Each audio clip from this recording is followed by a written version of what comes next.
기도드리겠습니다. 내가 확신하노니 사망이나 생명이나 천사들이나 권세자들이나 현재일이나 장래일이나 능력이나 높음이나 깊음이나 다른 아무 피조물이라도 우리를 우리 주 그리스도 예수 안에 있는 하나님의 사랑에서 끊을 수 없으리라. 아멘.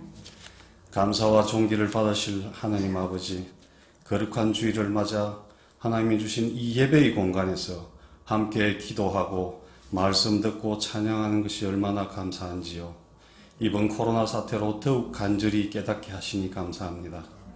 지난 한 주간도 주의 말씀이 아니라 세상의 본능에 이끌려 살아왔음을 고백하오니 이 시간 저희들의 회개를 들어주시고 용서하여 주시옵소서.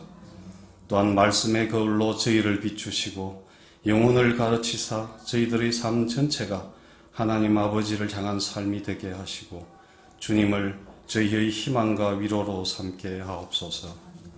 주님, 아직도 세계는 코로나19의 공포에서 벗어나지 못하고 있습니다. 현재까지 수백만 명이 감염되고 수십만 명이 사망하는 대혼란이 계속되고 있습니다. 하루빨리 세계가 이 상황에서 벗어날 수 있게 하여 주시옵소서. 다행히 우리나라에서는 초기의 어려움을 잘 극복하고 생활 방역이라는 단계로 안정화되고 있습니다. 어제 다시 지역 감염자가 늘어나긴 하는 상황이긴 하지만 그래도 지금까지 상황만으로도 이제는 우리가 세계의 모범이 되는, 그래서 세계의 여러 나라들에게 기준을 제시하고 새로운 이정표가 되는 나라가 되게 하시니 감사합니다.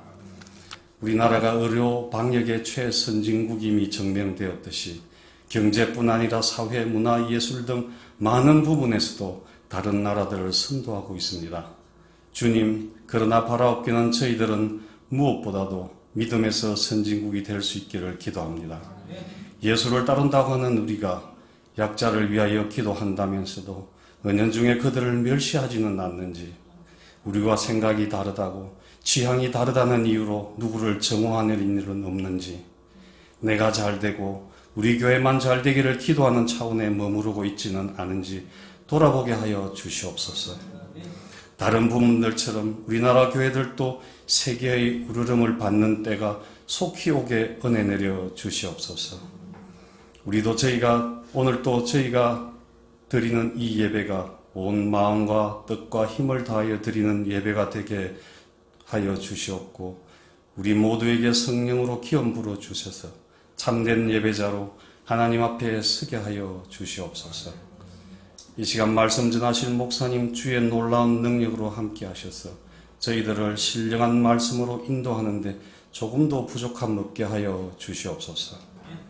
지금은 시작하는 시간이니 마치는 시간까지 오직 주님만이 임재하셔서 모든 성도들에게 한량없는 은혜 내려 주시옵소서. 이 모든 말씀 우리 주 예수님 이름 받들어 기도드리옵나이다. 아멘.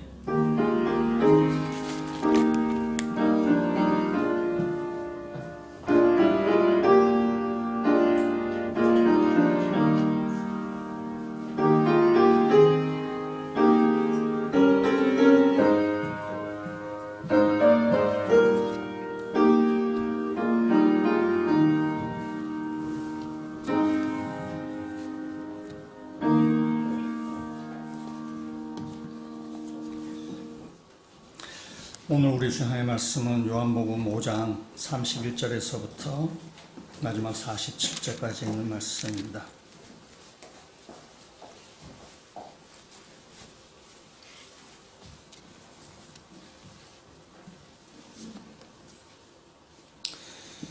요한복음 5장 31절부터 마지막 절까지 제가 읽고 마지막 47절은 우리 같이 읽도록 하겠습니다.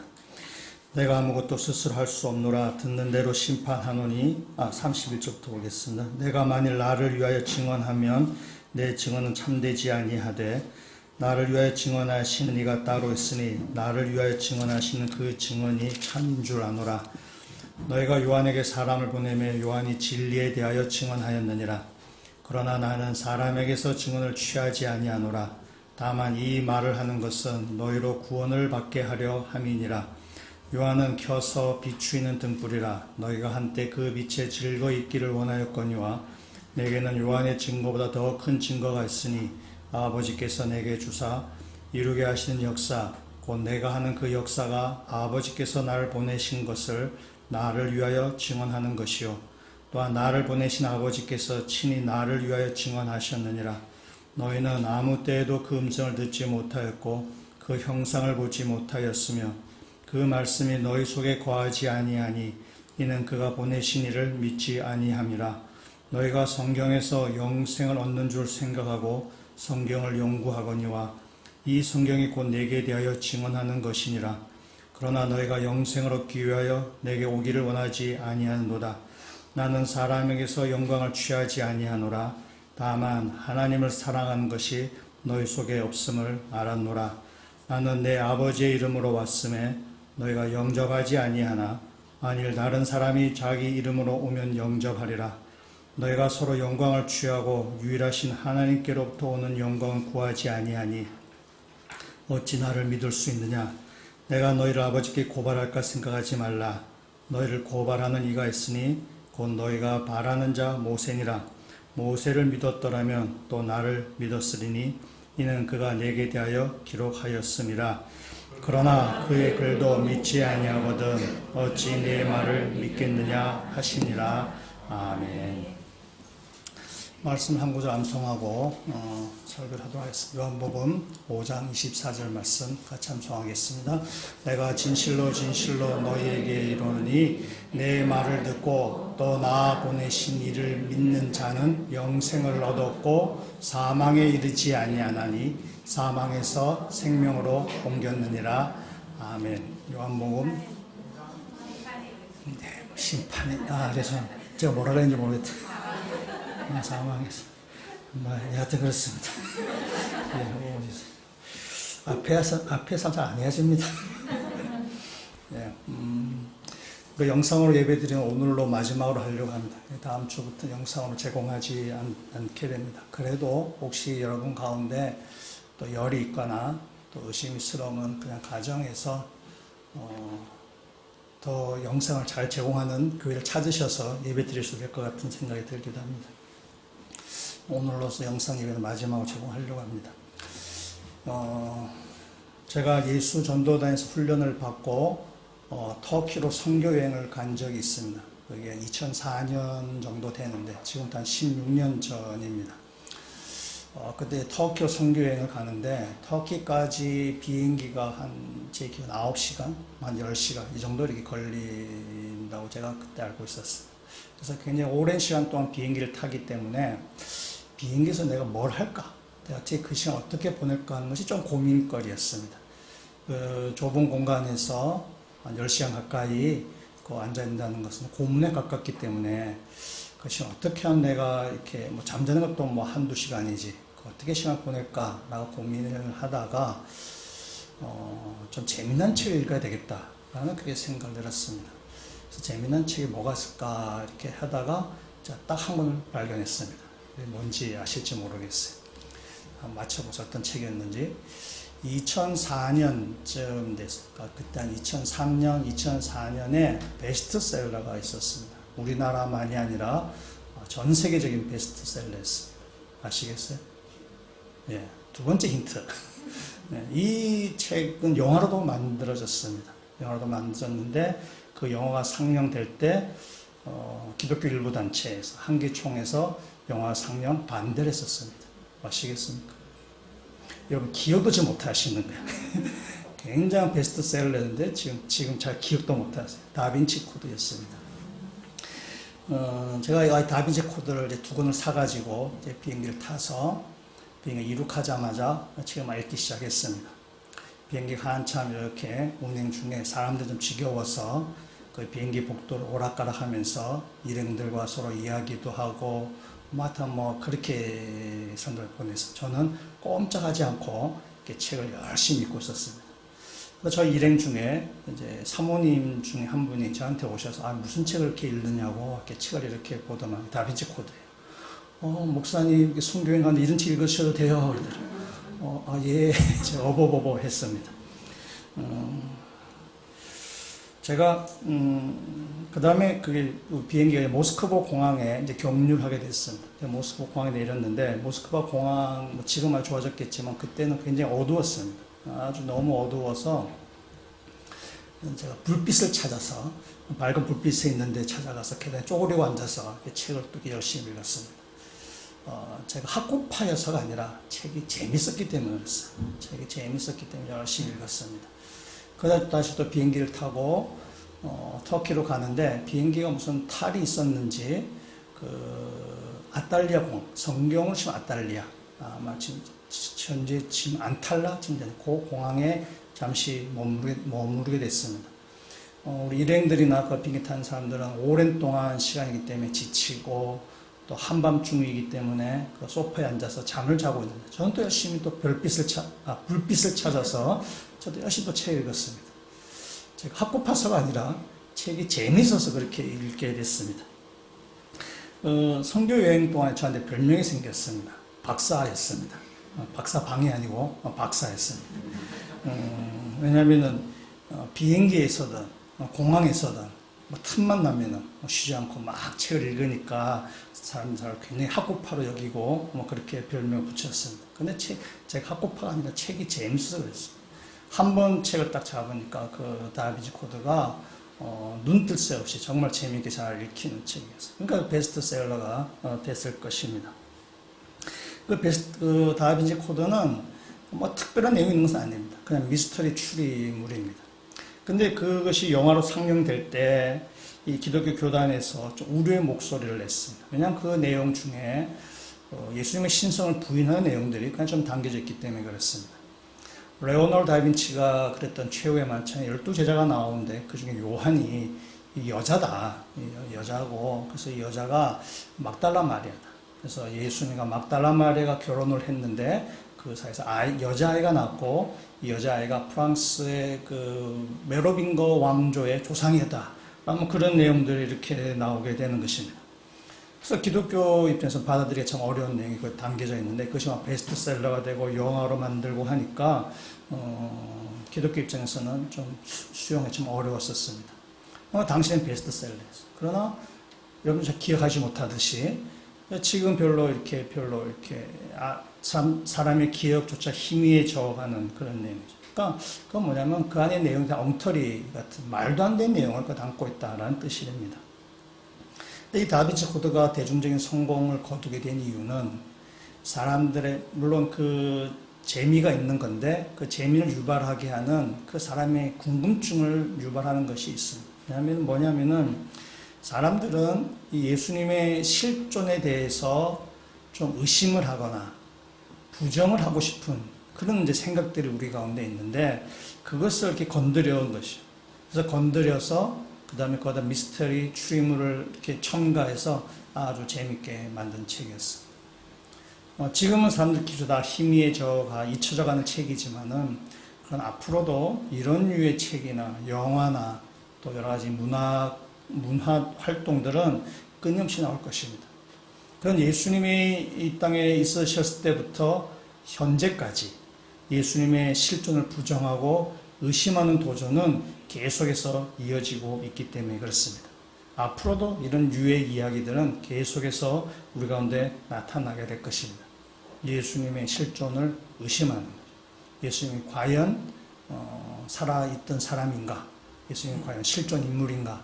예수님이 과연 하나님의 아들인가? 여기에 대해서 의심하는 것이 계속되고 있습니다.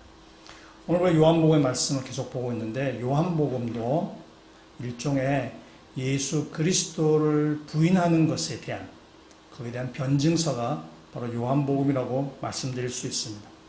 이 사도 요한이 요한복음을 기록한 것이 20장 31절에 나오는데, 두 가지를 이야기하고 있습니다. 예수님의 하나님의 아들이신 것을 믿게 하기 위해서, 또 예수에게 생명이 있음을 알게 하기 위해서 이 요한복음을 기술한다 라고 요한은 적고 있습니다.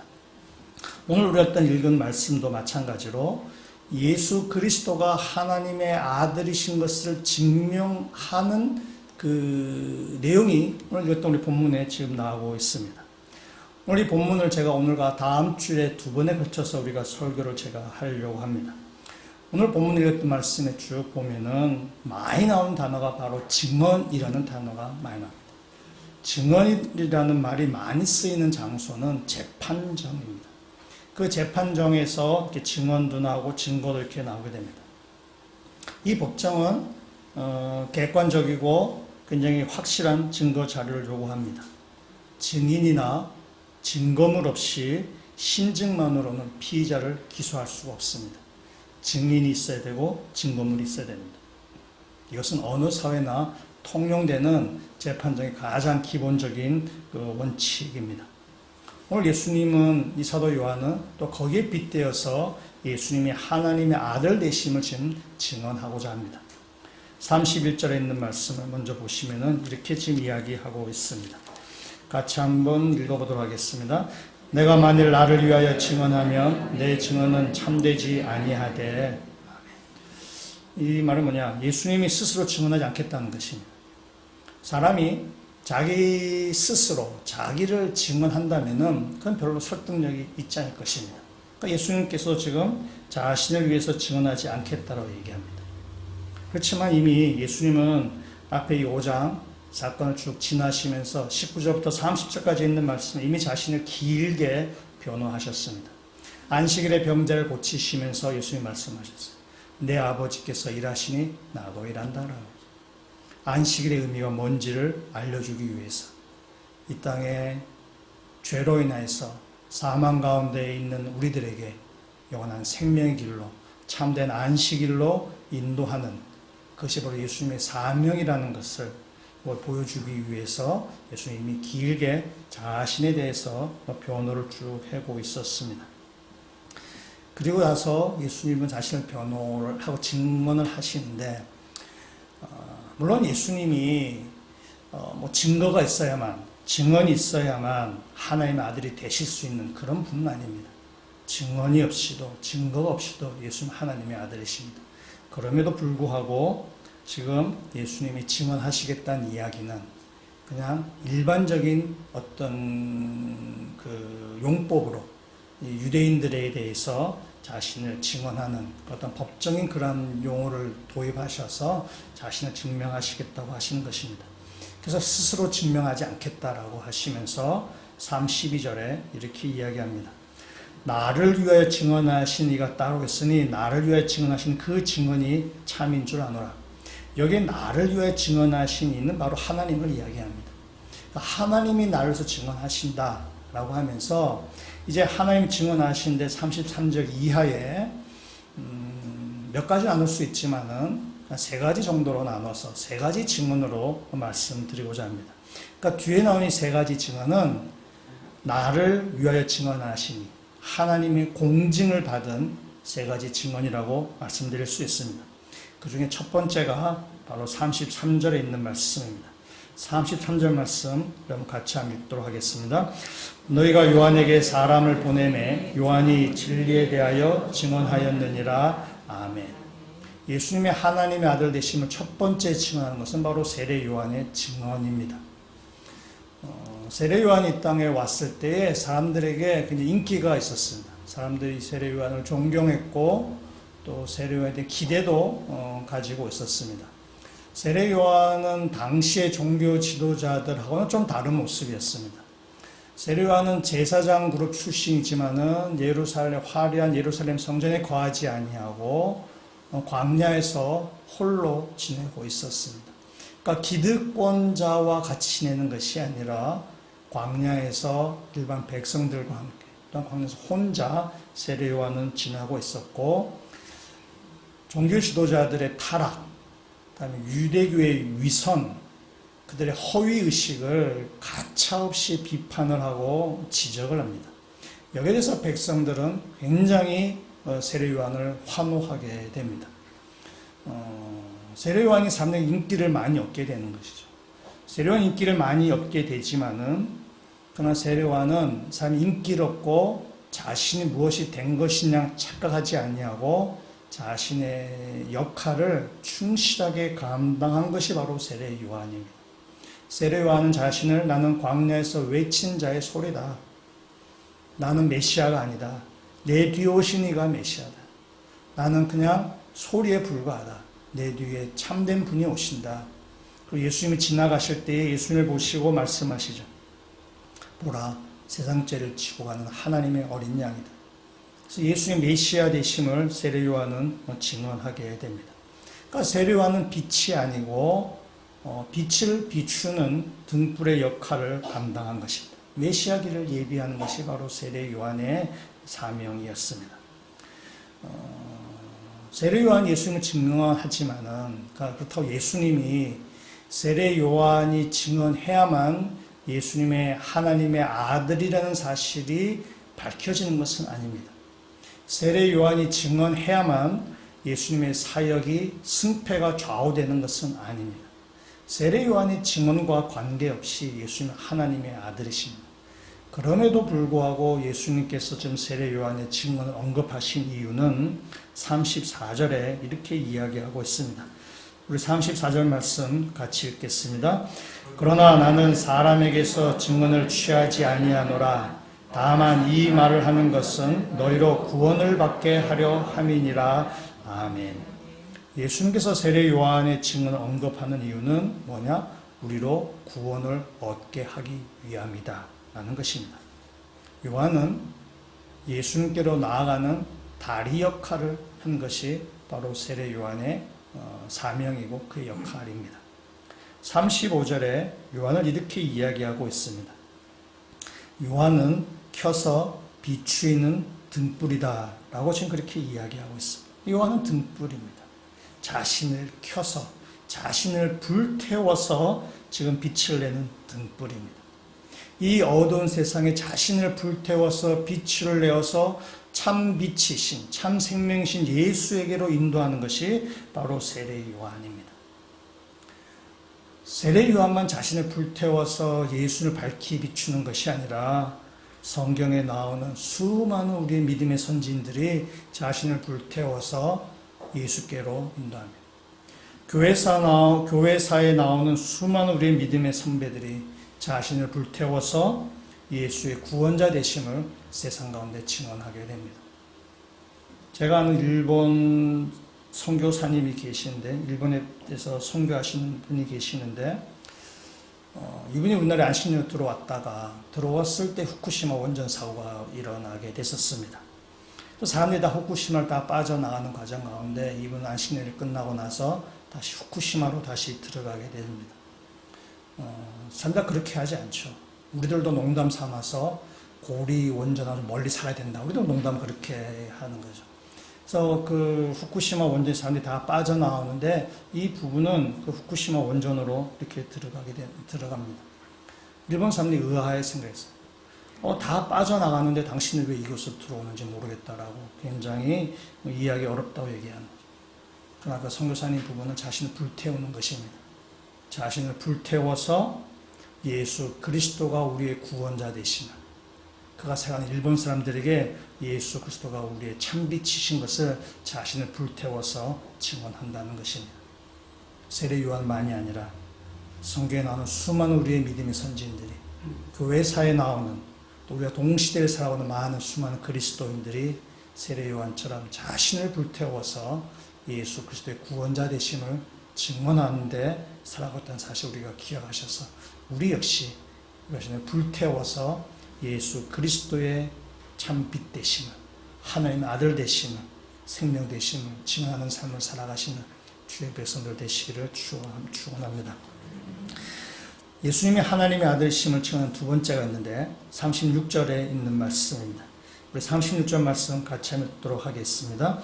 내게는 요한의 증거보다 더 큰 증거가 있으니 아버지께서 내게 주사 이루게 하시는 역사, 곧 내가 하는 그 역사가 아버지께서 나를 보내신 것을 나를 위하여 증언하는 것이요. 아멘. 예수님의 하나님 아들 되심을 증언하는 두 번째는 바로 예수님의 역사입니다. 여기 역사는 히스토리가 아니라 워크, 사역, 예수님의 기적, 그것을 이야기합니다. 이것은 세례 요한의 증언보다 더 강력한 증거입니다. 예수님이 행하셨던 그 기적은 하나님이 아니고는 행하실 수 없는 기적을 지금 예수님께서 하셨습니다. 요한복음에는 예수님 행하신 기적이 많이 있는데 그 중에 7가지를 딱 요한복음은 기록하고 있습니다. 그래서 7개의 표적이다라고 얘기합니다. 우리가 오늘 5장에 왔는데 5장까지 온 동안 그 중에 3가지가 나왔습니다. 가나에서 혼인잔치, 왕의 신하의 아들 고치는 사건, 38년 된 그 환자를 고치신 사건, 이 3가지 나왔고 그 뒤에 6장과 오병이어의 기적, 뭐 또 나사로를 살리신 기적, 뭐 이런 것들 기적이 앞으로 4개가 더 나오게 될 것입니다. 근데 예수님이 하신 일은 이것은 하나님만이 하실 수 있는 일을 하신 것인데 예수님이 기적을 행하신 것입니다. 사람들은 이 예수님 하신 일을 보고 예수님께 기적을 요구하게 됩니다. 우리에게도 기적을 베풀어 주십시오. 내 인생에 문제들이 있습니다. 내가 세상에서 성공을 하거나 또 우리 자녀들이 잘 되거나 뭐 여러 가지 세상에서 어떤 것들 얻고자 하는 그런 기적을 우리가 주님 앞에 간구하게 되고 그런 또 기도하게 되기도 합니다. 근데 한번 예수님이 행하셨던 한번 이 기적 한번 생각해 보시면은 첫 번째 가나에서 물로 포도주를 만드셨는데 이 사건 이후에 그 혼인잔치 그 집안에는 포도주가 동이 나는 일이 없었을까? 아니죠. 포도주가 동이 나는 일이 있을 수 있습니다. 포도주를 요구하는 사람이 훨씬 많을 때에 그 포도주는 동이 나는 것입니다. 두 번째 왕의 신의 아들 고쳤는데 이 왕의 신의 아들이 고침받고 나서 그 이후로 아무 문제 없이 잘 컸을까? 아닐 것입니다. 이 왕의 신하의 아들은 사고를 칠 수도 있고 또 사고를 당할 수도 있을 것입니다. 세 번째 38년 된 병자를 고치셨습니다. 그렇다면 그 뒤로 이 병자는 죽지 않았을까? 아마 때가 되어서 아마 이 병자도 죽게 되었을 것입니다. 그러니까 예수님이 행하시던 일을 기적적인 차원에서 본다면 병자를 고치고 물로 포도주를 바꾸고 뭐 그런 차원으로서 본다면 예수님의 기적은 미완성입니다. 완성품이 아닌 거죠. 그 뒤에 또 그런 일은 재발할 수 있기 때문에 예수님의 기적은 그것도 우리에게 병을 고치거나 그런 능력을 행사하는 것이 목적이 아니라는 사실입니다. 예수는 그 일을 하기 위해서 이 땅에 오신 것이 아닙니다. 요한복음 7개의 기적을 표적이라고 이야기합니다.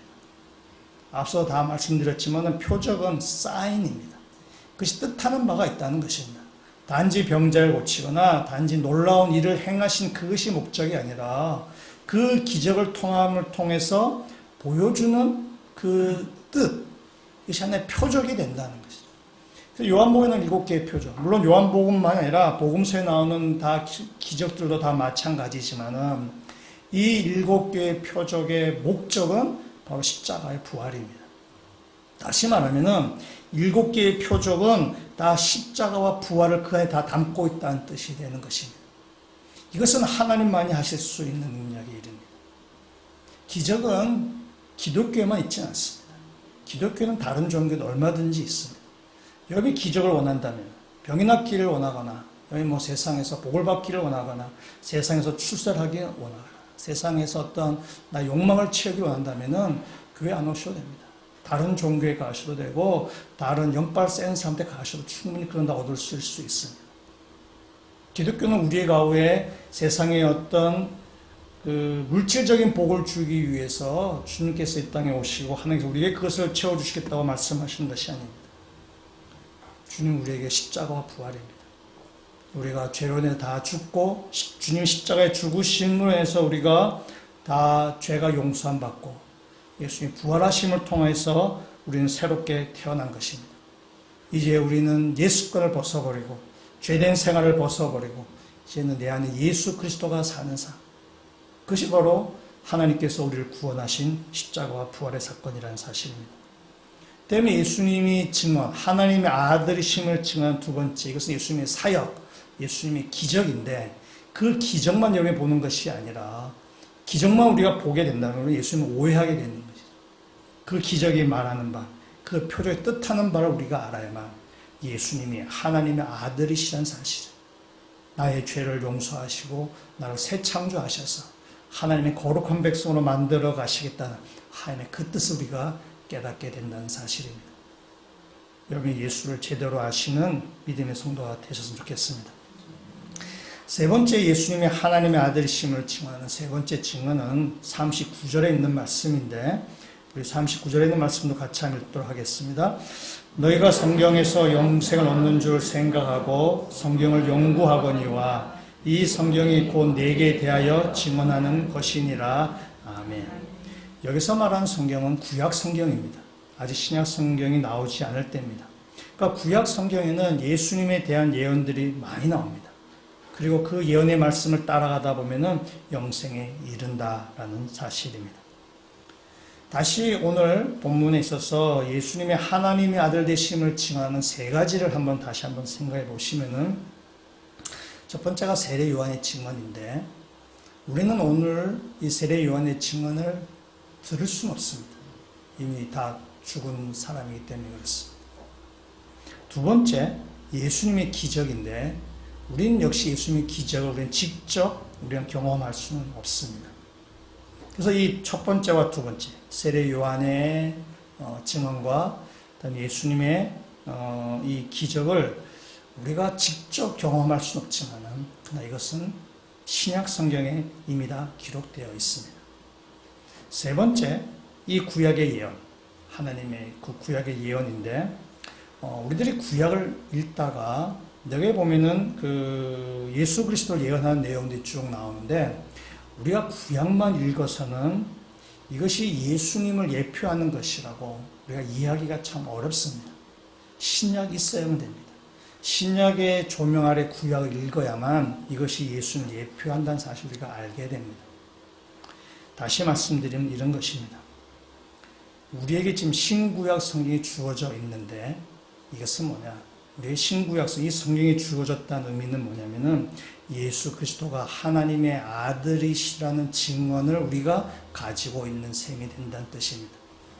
그렇기 때문에 우리가 성경을 제대로 읽는다면, 성경을 바르게 안다면은 예수 그리스도가 하나님의 아들이라는 사실을 우리가 믿게 된다는 것입니다. 우리에게 주어진 증언은 바로 성경인 거지. 이 성경을 제대로 알아야만 예수를 우리가 제대로 알게 되는 것입니다. 러시아를 대표하는 문호 중에 여러분 잘 아시는 도스토옙스키가 있습니다. 도스토옙스키가 젊었을 때 사회주의 그 영향을 받았습니다. 그때가 뭐 제정 러시아와 하던 유럽이 한창 그 복잡할 때였기 때문에 사회운동에 관심을 가졌고, 어느 날 사회주의 그 젊은 사람들이 그 하는 그 독서 모임에 참여했다가 정부 당국의 경찰에 붙잡히게 됐습니다. 붙잡히고 사형 선고를 받게 됐습니다. 몇 달 지나서 이 광장에서 이 사형을 집행을 하게 되었는데 그 사형 집행되는 순간에 황제의 특명이 내려와서 그 사형 집행이 취소가 되고 그리고 사형은 취소가 되고 이제 그 강제 노동 수용소에 이렇게 끌려가게 됐습니다. 요 일련의 과정은 사실은 러시아 황제가 취했던 정치적인 쇼였습니다. 사회적인 그 역량 아래에 있는 젊은이들에게 좀 겁박 주려고 이렇게 사형을 이렇게 언도하고 사형 취소해 주려고 하는 그런 약간의 황제의 그 정치적인 쇼였습니다. 그러니까 도스토옙스키는 그걸 모르는 거죠. 도스토옙스키라는 사람들이 그걸 모르는 거죠. 그러니까 모르는 상황에서 그 상황을 맞이하게 되었을 때 이 도스토옙스키는 죽을 고비를 넘긴 거죠. 자칫하면 죽을 뻔했던 그런 경험을 한 것입니다. 그러니까 엄청난 사실은 큰 경험을 도스토옙스키가 하게 된 거죠. 신경에 많이 변화가 일어나는 사건이었어요. 그 개인 역사에서 굉장히 중요한 사건 중에 하나입니다.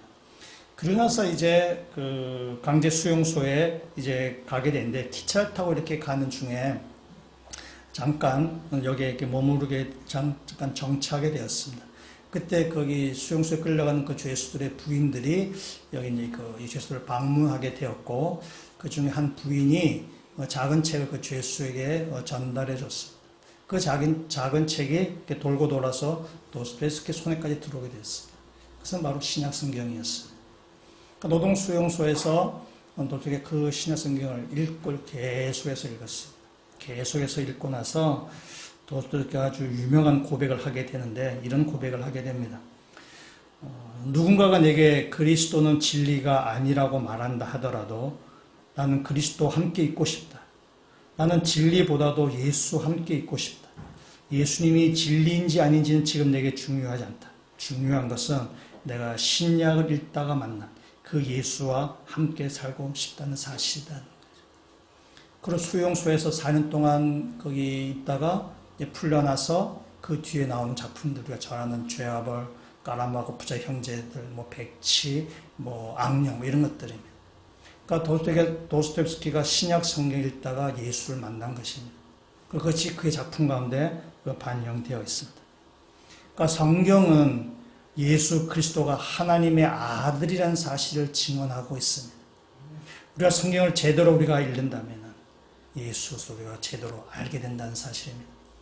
예수 그리스도를 우리가 제대로 알게 되면 우리의 삶에 변화가 생기게 되는 것입니다. 우리에게 주어진 예수 그리스도에 대한 증언, 이 하나의 말씀을 여러분이 잘 읽으시는 그런 믿음의 성도가 되셔서 예수 그리스도를 제대로 믿고 나가시는 믿음의 성도들이 되셨으면 좋겠습니다. 여러분들 이런 생각을 아마 해보셨을 텐데, 저도 이런 생각을 과거에 많이 했고 지금 한 번씩 하게 되는데요. 이런 겁니다. 내가 예수님 당시에 살았다면은 나는 예수님 과연 알았을까? 라는 그런 질문이에요. 오늘 본문의 말씀에도 보면은 예수님은 세례 요한이 증언을 하고, 예수님이 기적을 통해서 자신을 증언을 하고, 또 성경 말씀이 예수님을 증언한다고 하는데, 나는 그때 있었다면 과연 예수님을 알아봤을까? 자신이 없는 거예요. 그러다 보니까 한편 두려움이 생기는 것입니다. 왜 자신이 없는가 하면은, 당시의 유대 종교 지도자들, 성경에 대해서 박사하게 알고 있던 이 사람들도 예수 그리스도를 못 알아봤는데 나는 과연 알아볼 수 있을까? 라는 생각이 드니까 좀 두려운 것입니다. 그래서 한편은 지금 있는 게 참 감사하다라는 생각이 들기도 합니다. 그런데 또한 동시에 그렇다면 지금 주님이 오면 알아볼 수 있을까? 또 그런 생각이 들기도 합니다.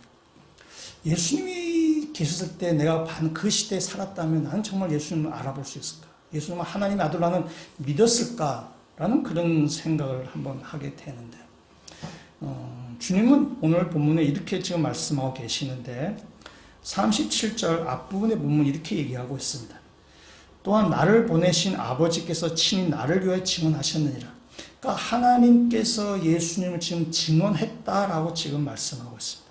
앞에 32절에서도 나를 위해 증언하시는 이가 있다고 해요. 그러니까 하나님께서 예수님을 증언한다라고 이야기를 하시는데, 그 뒤에 37절 후반절부터 38절까지 있는 말씀 보시면 이렇게 얘기하고 있습니다. 너희는 아무 때에도 그 음성을 듣지 못하였고 그 형상을 보지 못하였음에 그 말씀이 너희 속에 거하지 아니하니 이는 그가 보내신 이를 믿지 아니함이라. 아멘. 우리가 38절 말씀 우리가 이번 주 암송 구절로 하려고 하는데요. 오늘 이 37절과 38절에 있는 말씀을 보시면 이런 거죠. 유대인들은 이런 거죠. 증언을 들어도 듣지 못하는 것이고 증언을 봐도 보지 못하는 것이고 하야 말씀이 그 안에 머물지 않도록 지금 한다는 것입니다. 왜냐? 하나님을 믿지 않기 때문에. 하나님을 믿지 않기 때문에 하나님 하신 그 증언들 그들은 믿을 수 없다는 것입니다. 증언을 봐도 보지 못하고 들어도 듣지 못하고 그 증언이 마음속에 거하지 못하게 한다는 것입니다.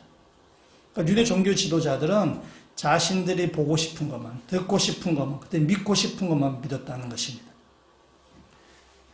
예수님이 이 땅에 태어나셨을 때, 예수님 베들레헴에 태어나셨는데, 그 동방 박사들이 하늘의 별을 보고 유대 땅에 왕이 나타났구나라고 해서 예루살렘으로 그들이 이렇게 예루살렘에 왕궁이 있으니 여기에 왕이 있겠구나라고 해서 왕궁에 갔다가 헤롯 왕을 만납니다.